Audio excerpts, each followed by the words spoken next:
Friends, welcome back to my channel. ఈరోజు వచ్చేసి అమ్మమ్మకి నైవేద్యం పెడుతున్నాం అనమాట. అదే పెద్దవాళ్ళకి బియ్యం ఇస్తున్నాం.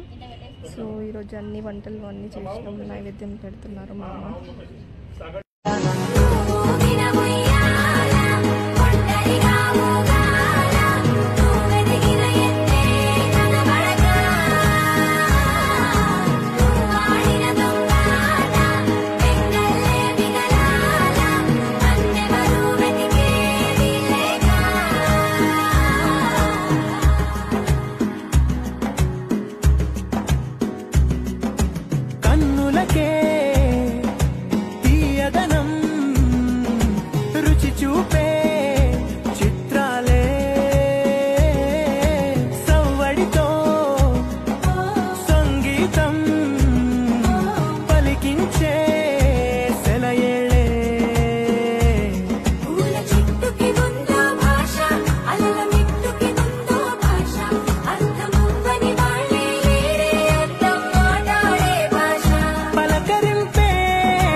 మమతలు పంచే